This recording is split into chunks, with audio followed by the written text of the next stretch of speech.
Hello everyone and welcome to Cappuccino with HR. My name is Rudi Bauer and after 40 years in business I'm 100% sure that the success of companies is directly related to the passion of the people working for these companies. With the Cappuccino of HR we created a format where we really invite people, it's HR leaders, it's recruiters, it's talent acquisition guys, and we're talking about all the different kind of topics, and the range is going from AI of course to new work, to leadership, and all the challenges along the way. Yeah, hello and welcome to another episode of Cappuccino with HR. And today I'm really delighted to have Claudia Tattanelli in my session because we met each other. I think it was in Amsterdam, if I'm right. Yeah. And I was really impressed because for me, Claudia is really the personified employer branding. Yeah. So if we're talking about employer branding, I think there's one person, one face, which is really probably 100% accord with, and that's Claudia. So Claudia, welcome to the show. Thank you very much for taking your time.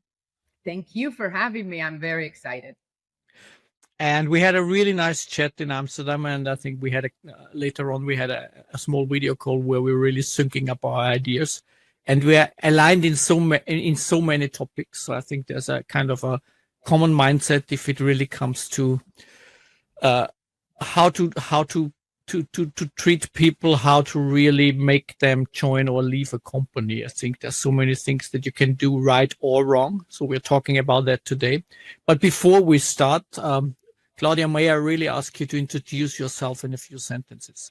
Sure. Oh, in a few sentences. That'll be hard. But my name is Claudia, also known as Chloe Tattanelli, so Italian-American.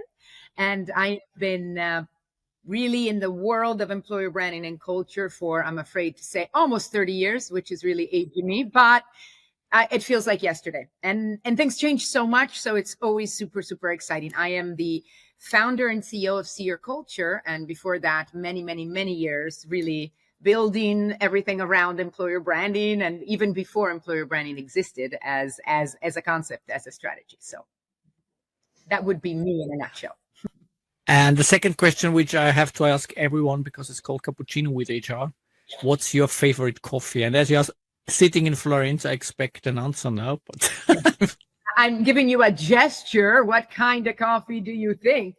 It'll have to be an espresso, but I do cappuccino, and I'm one of those few Italians who also has cappuccino in the afternoon, just not after the meal. Yeah, but I expected, honestly, I expected the espresso. I really expected it now. So, and Claudia, before you started your own company, and you spent many years at Universum, and I was working at Stepstone, so we were brother and sister more or less company-wise. Yes. So, what have brought you into the field of employer branding, and what have taken from that time? Oh, wow. I mean, it was such a natural thing. I was studying my PhD in Stockholm, where I had moved because I fell in love with the Swede.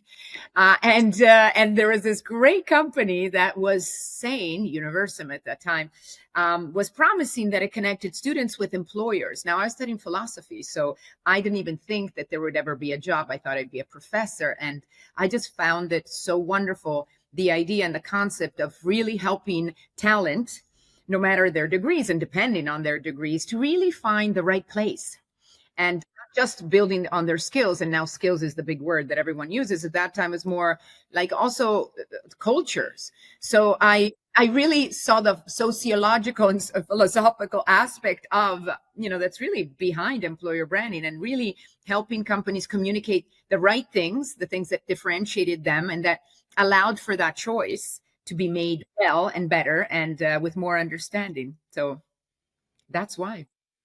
Mm-hmm.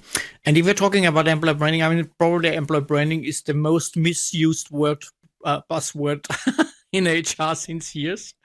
And I mean, when I started talking and thinking about employer branding, I came up with a really rough idea. Said I had the impression that if you were looking on employer branding back then, you just needed a keyboard with 3 buttons, and it was Control V and C, so it was copy paste, because I sometimes really had the impression that there was a lot of copy paste things going on.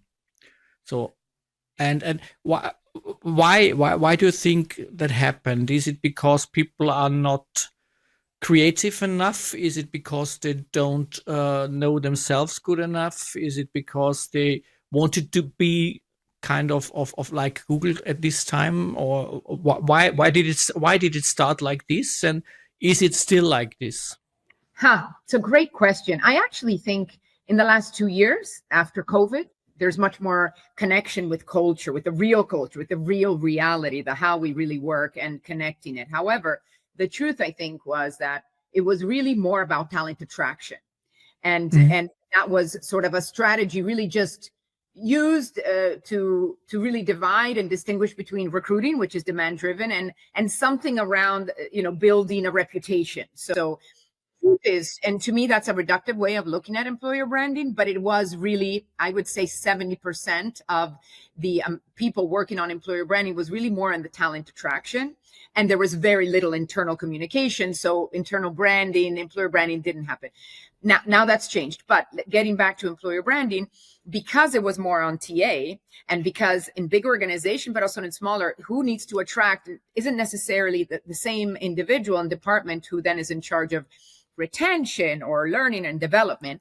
It was all about get me in the people. So yeah, I'm going to say what I think is buzzy to say to get those people in.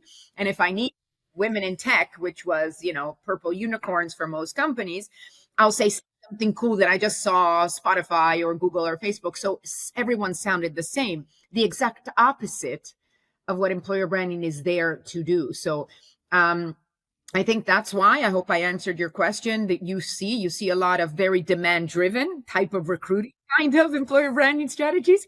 Should be the opposite, and very sort of with the idea of bringing in and not bringing in the right people that will stay. Now, retention's also a big problem, a much bigger problem. We've heard from McKinsey, the great reshuffle and so on. Now organizations are going, maybe there needs to be more intentionality in my employer branding strategies.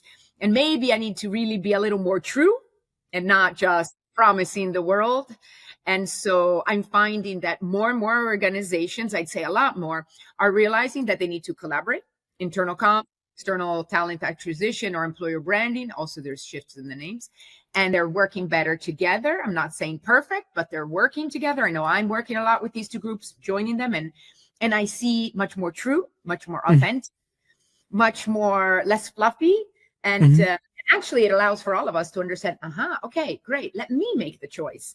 And we believe more true things rather than glossy. And how important is to get rid of gut feelings and to data-based decisions if it comes to employer branding? Because it sounds, honestly, it sounds empathic, it sounds gut feeling driven, it sounds kind of coming from heart and coming from probably the stomach more than from the brain. But what's your take on this? How important, and how could AI support us in doing better employer branding? I think AI is providing a great amount of amazing external data that also captures sentiment of employee sentiment. If you think about what AI, if you ask it, and we're working a lot with that, like, who's the best employer? They're actually sourcing things on Glassdoor and Reddit, or all sentiment that's not just a perception, but reality. So I like it much more than just looking at external perception ranking, because the truth is, if I was to say it must be data driven, but it must be data driven from your own employees. So I don't see a lot of organizations paying as much attention on what are your own people saying you are, and working more at building employer branding strategies that are designed, like we just said, on what do we think is going to get their attention so that they'll apply to me. It very much, not using the data, saying, no, you're not offering flexibility. And yes, it's an important external driver, but that's just not you. So it should be emotional in the sense, I'd like to say it, but I can't. So let me talk about other things. So it's not used, data's not used, but as much as it should. I think where it's really amazing is when you are uncovered what you truly can offer, that is true, that is real, that is authentic and somewhat distinctive, and you're using emotion in the messaging. Like, once you've uncovered the things you can promise that are true and real, and you can really commit to, because it's an EVP, the employer brand should be based on your people promise. I prefer than the word employee value proposition, but it's what you can promise. Then when you're targeting to audiences, then it's great to, also use again the data, knowing what drives the tech, what drives the frontliners, which very few companies think about, but I see a lot more employer branding towards those groups, and those are the big numbers, or towards professionals, or different generations at work, and of course nationalities, right? So is key. If you don't use it, you're really missing out on the employer branding. If it is a strategy, it should be insight-driven strategy. And I mean, if you're talking about the EVP, if you're talking about what we could promise, how important do you see your own employees as ambassadors for you really using them kind of the official speech or spokesman?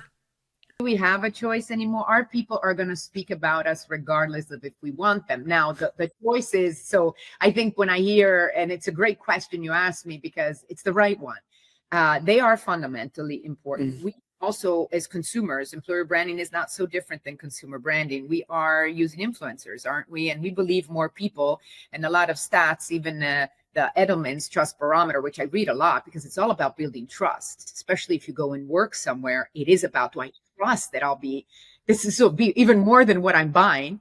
And they say that people trust by a huge percent more other people than a CEO. So it's essential that you get your people, but that's why you need a true story. You can't expect your own employees to, you can choose ambassadors, and there are great ambassador programs that companies do. I know of many, from Nokia to others, amazing, that promote and reward employees who go promoting. But at the end, if what you are asking them to talk about is not what the experience they're living every day, it's never going to happen. It's going to happen those 2 months you launch the campaign, but you need to fix both the narrative and the experience, right? And I think it's all about that. Employer branding is really having a great narrative that really describes that experience, that lived experience. And it doesn't always be you every day. You may be not always this every day, but it is you and you at your best. I mean, after university, you founded your own company, and it's called C-YourCulture, which I really love because C-YourCulture was definitely not chosen by accident. So I think there's a meaning behind that for sure. And do you believe that companies are really aware of the real culture, or is it kind of not even analyzed enough or deeply enough?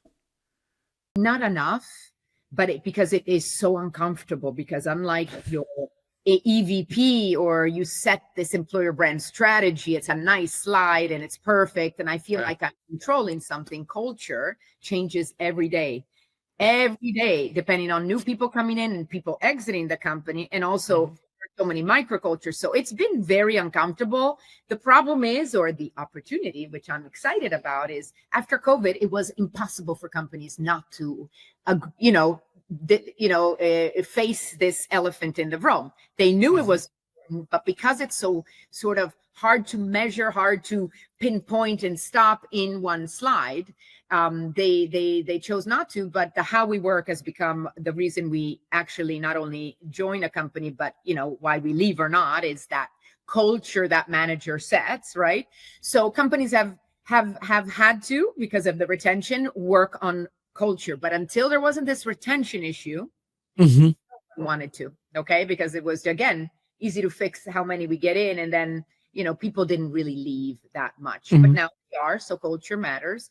And I also very much, and I think I mentioned it to you, I named it C-YourCulture because I believe when we are doing employer branding, it should be led by culture, not by a shiny, like you said, got a tagline that sounds good, but it sounds good because it's like everyone else's. That's why we think it sounds good, because we did it already.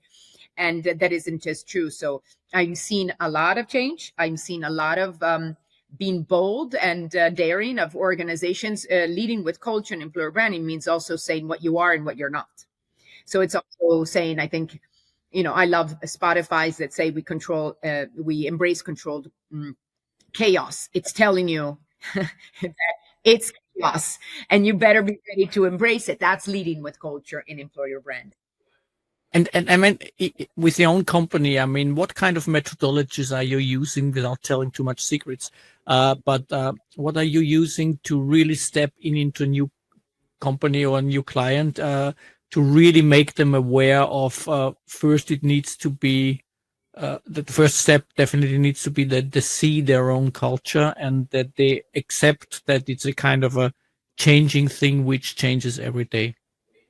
I think, what there's so many, one thing is, you need to ensure if you're working on culture, there needs to be the intentionality from the top managers. I hear companies calling me in and I'm like, well, you just want to do an employer branding marketing thing. You don't really, right? So, you have to assess it, but I think it is about, let's set the how we work, the culture that is functional to your business goal. And I think that's probably the first thing. It's when you're working on culture, it is, is the way you work functional to where you need to get to? Identify where they need to. So many companies are transforming, or they're doubling up, or they're scaling down or up. It doesn't matter. But whenever you have that, what brought you there isn't necessarily what a startup type of mentality is great until you decide to scale up in a size. So, I think it's about understanding where their business needs to go and asking them, like you asked me, how do we go in? Asking, do you feel that the way you work, the way your leaders lead right now is functional to getting there? Is this the how that we need? Or do you think the values that you have are the values that you need for the future to succeed? And also not just succeed and reach your goals, but in a way where your people can be engaged. And rarely, if they've called me in, do they answer, yeah. Actually, I dare to ask any company. I think, I mean, I'm working on so many values, redefinitions, or competencies or behaviors, because just AI, and I know we were going to get to talking about AI, quickly, but it has forced all of us to be more agile thinking, or whatever it is, but to embrace, learn to be, comfortable with being uncomfortable, resilience, curiosity, all of these things. These are different ways of behaving, and leaders, poor things, I have to say, much as that, they're always to blame for. That's a leader in the past needed to be good at driving some results. The how it did it is, if it was doing it great, wonderful. But then it also now needs to also bring everyone with them. And it's so, also often I ask them if their leaders have the right tools and really know how to bring along their teams. So when you work on culture, you work a lot on identify that. And then you ask questions. I think one of my favorite is, what are the top 3 words that describe the how you work today, the culture today, and in the future, what do you feel? What is the word that you'd like to say, but you can't really quite say need? And that's when it really all comes out, the gap, and then they need to work on that. I mean, you called your company C-YourCulture, and C-YourCulture probably means for me, I'm not 100% sure, but have you found a single or probably a bunch of KPIs to measure culture within an organization? There are so many that a company has already. There's no need. I mean, it's great to have, Culture AMP. It does that. But if you look at these in your people survey, if you only added a few dimensions, you would get there. So, there's many elements of that. So I always say, you already have the survey, most likely. If you have a people survey, you just need to perhaps look at some other parts, but asking people how they feel. I asked you, how do you feel at work today? Of course, the other element is, if you really want to monitor culture, once a year isn't enough, right? Because culture changes, right, on a Monday. And, if I ask you that question, you may answer mail differently on a Monday than you mail on a Friday. I think on a Yeah. Friday, a little more, depending on the stress level.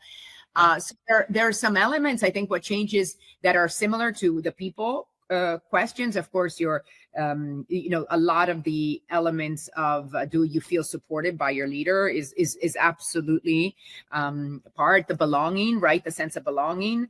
But there are a lot of elements that measure it. But when we are looking at culture, we're also looking at engagement, how happy and engaged I feel, how I feel about the tools that I'm given to do my work is also helping me get into the how we work, but also how I feel about the purpose. How do I feel about our why? How do I feel about the tools I'm given? How do I feel about the environment I'm doing my job in? I think we both saw Sanofi and the Sanofi feeling, right? Presentations in Amsterdam, and that is amazing work on culture. Yeah. It's actually working on employee experience, but it's also telling you that company cares about the where people work and the how, and that's culture. Yeah. And how important is communication and safe space, giving people a safe space in the organization to really open up a little bit, to really talk about the private issues as well? How important is that to really trigger and monitor culture, to have this kind of communication, right? And to also have this kind of awareness from the top management that it needs safe spaces?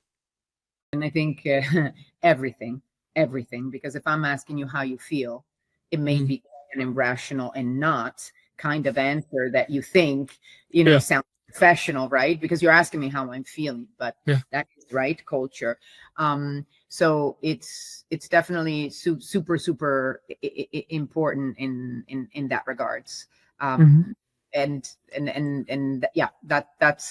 that goes without saying, that just that feeling. So leaders, I don't think they have a choice. I mean, I don't know of a company, even if it's just operating in a country, it has a diverse group of employees. It may be age diversity, but age diversity is huge, right? There are a lot of reverse mentoring programs where you bring in a lot of young people, especially working on the new tech things.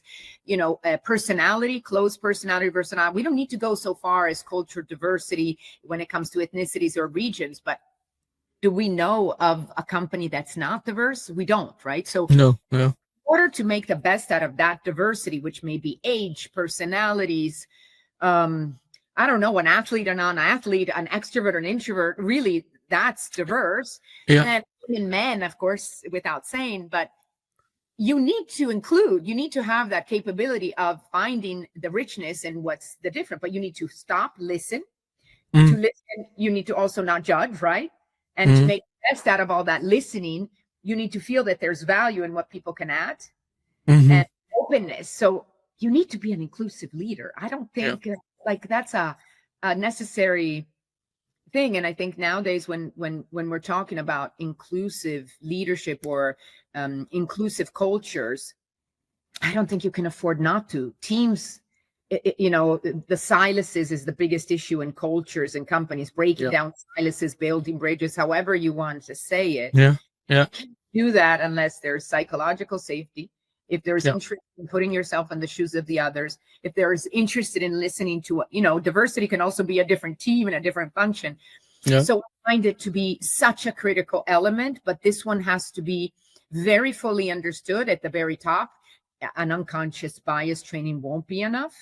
To actually really understand the little things we can do and the biases we have by default and try to really overcome them and be as much. A lot of just listening and respecting. And someone said a beautiful phrase, sincere listening and listening fully without wanting to answer even before the person's finished. A lot of the psychological safety could start with that. Yeah, for sure. If we are now coming to the AI's role in modern employer branding, what's your take on this? I mean, is there a role for AI? Is there a danger in it? Could it be an opportunity? Is it more risks? I find, and I would never think of said this, I'm quite old, and if I touch anything techie, it breaks. However, with that said, I'm super techno optimist, and especially with AI and employer branding, it can really help. Employer branding is a strategy, right? We think of it an EVP and maybe a career site message, but the truth is it's actually the most delivered in the little moments that matter of the candidate experience, in the you having time to actually talk as a recruiter to someone, explaining more, you being on campus and having the time to share, you probably not sending a chatbot to answer certain things, but or you taking the time and writing an email when you're in the rejection letter, or you. So you see my point. Personalization is key. There are moments in which a high touch is always going to win in the employer branding game over the candidate, and you can't let it be. But what you can do in order, because employer branding directors or TA or recruiters, they don't have time, right? They're overwhelmed. So AI is phenomenal in so many touch points. Once you have the message, it can allow you to really cater it around across job descriptions, which I think is a moment that matters in the employer branding that few companies pay attention to. You can really, it can do it for you if you've, of course, informed it, but every company has a co-pilot or some, internally, it can really help you stay consistent in your employer branding, stay on tone, and not hallucinate. An individual can go and just change it because you need consistency. And then it allows you to have a lot more time to invest in the high touch and to not a machine do what no one else can. The new, especially younger generations, they're extremely anxious. They feel, because of this AI thing, that it is really sending their CV. The organizations that are going to come back with even a rejection in a very human way, or even, wow, having moments where you talk and have more time to talk and spend, or crafting an email, or even talking to an employer, or going back on campus. I think we're going to see a lot more companies doing more events on campus in person. They're going to win the game. So I think it's not humanizing AI. Yes, it is. But I think it's bringing out the humans a little more, giving humans more time to do employer branding. Mm-hmm. Could AI also help us to get rid of some stereotypes, like Gen Z always wants to have kind of purpose and boomers want to have stability? I think you're right. I think I don't know why we still talk so much about generations. I think I'm much more a Gen Z than I am my Gen X. Like, we're all wanting similar. I think, I think it's, if I say, I agree. As I said, Gen AI, I should say this, is really can help us with the sourcing and the sentiment. I know that in employer branding scores, it can collect from a numerous ways, both on the communication perception and the sentiment, and really provide you with research and rankings. I never thought I'd say it, that are so much more rich and have much more of the database than we ever had before. So on the measuring and tracking, I think AI is unbeatable. Mm-hmm. Mm-hmm. And coming from a long experience, and I mean, you're really in business, in the employer branding business for a couple of years now. I mean, what I sometimes have the impression is that if you talk to companies, I think they're really 100% sure, or they really think that they're right with, they know what's really going on. And what I want to ask you is, what are there some data points that really indicate that the employer brand is really actually aligned with the real employee experience? I'd say more data that there isn't. Yeah, one KPI that can be used, or one methodology that can be used, because sometimes I really have the impression that if you talk to managers, they say, we're on a good track, everything is fine, and people are really, they experience it in the same way. But honestly, if you then ask the employees, they have totally the opposite feeling. It's a great question. I think I always love I always love the net promoter score, because I think at the end, I just think that there's a way to ask, are you happy where you are? Are you going to stay? And will you recommend? I think those are three elements that to really measure internally and externally, right? Or if it is going to be all about authenticity, and also if you want your own people to be your brand ambassador, and that would be the best, you can really, the best way of being able to do it, because we trust people more than, companies sharing. we know in Europe too, there are situations where you will not leave, right? You will stay because you don't have choice, and because it's a secure employment. I come from Italy and the southern, where you got these secure. So that's not going to be, you staying in a job, an indicator of anything. And I think your willingness to recommend, paired with these other two elements altogether, is really, I think, a very good indicator of your employer brand strength, I would say. And externally, it's really, you know, if they feel, and then, if what you're promising externally is then what's coming through with the internal survey. So that's, again, where AI I love, because I'm able to look at the external perception and then pair it with people survey internally, and what are we delivering. And then I would say that I think it should be a company really honestly looking at how they're living those promises, if they're aligned or not. And I think there are a few. So I don't know if I answered to you, but I think a net promoter score is the good one. Where do you see employer branding in 5 years from now? Is it hyper personalization? Is it a real time culture dashboard which shows us real time cultural changes in an organization? Is it driven by AI? What's your personal take I on? first of all would like to hope it's changed its name. I know I sound actually built a reputation of employer branding. I think it's time to change. I think it should be people branding or people communication. Employee, employer, all of this confusion. It also gets very, very highly confused with corporate branding and brand.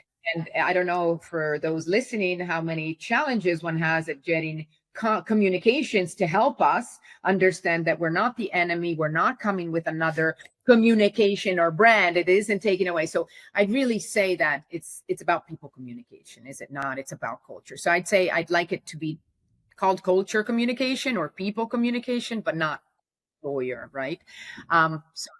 But then I think it is, I mean, I don't think it's AI. I think it's going to be very much about you being as coherent as possible with what you're promising, with the experience. I hope you are going to companies. It's going to be very much about our organizations really, really living by, treating their people like a customer and understanding. I can tell you that in the last 5 years after COVID, I've never seen so much attention to internal communication. And I've loved working on employer branding in internal channels. And I'm talking reward and recognition, onboarding moments, those old gifts that you give when your kids are born, and you give, like, I know we think that doesn't matter, but those moments are incredibly important. The very high, the learning, and even the exit. That is a moment of truth, how we treat and how we stay in touch with those who left. Just 10 years ago, leaving your own company, you would never, right? Isn't it true? In most companies, you left, you never came back, right? Yeah. You were enemy. There were a few companies like McKinsey that made it, like, I'm an alum, but, and then Vodafone's or others. I remember Unilever, Procter & Gamble, right? You had these companies who were like, yeah, go ahead. You can leave and let me give you a party, but you can say it. I want you. Now, of course, we want that more. And yet we don't see a lot. We see some companies, GE, again, EY, amazing ambassador, they have employer branding strategies for that. And that said it, about having your own employees being ambassadors. Imagine people who used to work for you being your I know. Honestly, they're meeting other people and they're talking about you. That's the truth. Yeah. So I think I'd like to see more of that. I don't know why companies don't, but then I know, because remember, 70% of employer branding currently is built for talent attraction. It is not about internal. So I see that it will not be seen as one person's responsibility with separate KPIs that have not connected to how the quality per hire and the retention, but something that, seamless. It's much more about really looking at the candidate experience as a whole and everyone's responsibility to build. And then the truth is, employer branding is not just about an EVP. It's also about your culture, and that's it's also about communicating your diversity, inclusive, and equity, positions, as well as sustainability and well-being. So the fact that in the past it's only been employer branding seen as your EVP communication, that's I really hope is not how people see it anymore, but it was until a few years ago. And I hope to be more omnicomprehensive about the how we work, the how we celebrate, the what we promise and what we achieve, the kinds of things that you can expect when you come here, but also on the world and how we treat society, our customers, and our people. Mm-hmm. I'm looking at the timer in the upper left corner, and the time is passing by so quickly. That's amazing. It's really incredible. I have a couple of short questions and two other things which I also want to run with you. But one question that I'm really interested in hearing your opinion on is what should leaders or companies unlearn if it comes to employer branding from your experience? Is there something where they forget this shit, we were on the wrong track? Yes, that brand mantra needs to sound cool. That I mean, I've had leaders at the final, after I showed them data of why we needed to say this, said, yeah, but I want the word learning here, or, opportunity. The fact that it has to sound different than the others and not real and true. I think that's got to be the glossiness of it all has to go. And the fact that it's only very much about attracting talent and not as key in engaging and motivating your own people. Good one. I really would love to talk in a year and not have to. Yeah. And now I want to play a quick round, this or that, with you. So if it's okay for you, so please, don't think too much. Just give me quick answers. What's coming in your mind first? So let's start with data or intuition. Oh, intuition. Oh, sorry. Yeah. One universal EVP or fully customized EVP segments. Oh, wow. This is a good one. Oh, yeah, you studied this. Fully EVP. Mm-hmm. AI-driven insights or human focus groups? AI. Mm-hmm. Gen Z tailoring or cross-generational consistency? Cross-generational consistency. And the last one, culture as a science or culture as an art? Oh, you kill me. This one, it's unfair. I mean, is there a chance in the middle, both art and science? Yeah, it's okay. It's okay. Killed me at the end. I think I. And my last question always is, if Aladdin with his magic lamp would show up at you now, asking you for one wish, what would it be? It could either be private or fitting to the topic we discussed. So whatever you like more. I would love if there were more, if in organizations, the talent attraction team, the employer branding team, the internal comms team would really feel more like teams with a united goal. And I know that is very hard in larger organizations because of the departments and so on. But when I am able to work with teams who really want to align just because they know it's the right thing to do, or if they're forced to, the kind of work we can do on employer branding and culture work is tremendous, and the results are great. So I know personally I have 1,000, so I don't think the audience wants to hear it's too long, but I really hope there's more of that going on, and there are people really breaking down the silences when it comes to how you do employer branding. Thank you so much for that. And Claudia, thank you so much for your time. I think it was a really inspiring session for me. It was marvelous to talk to you. And we are working, the audience, we're working to get Claudia to our World Congress in Berlin. So hopefully she can make it. That would be amazing, because I think we all could learn a hell of a lot of things from her. And it was great pleasure for me. So Claudia, thank you very much for your time. And the audience, I hope you liked this episode as much as I did during the recording. So goodbye and stay tuned. Bye-bye. Ciao, ciao. Thank you so much. It was wonderful. Thank you for watching Cappuccino with HR. If you enjoy this kind of conversations, please don't forget to hit the subscribe button. Then you get all this kind of upfront information, your upcoming episodes, and all my nice guests. Cappuccino with HR is brought to you by We Are Developers, Europe's #1 developer community and a leading platform for connecting HR and companies together with developers. If you want to learn more, visit us on wearedevelopers.com. Thank you again for watching and see you next time on Cappuccino with HR.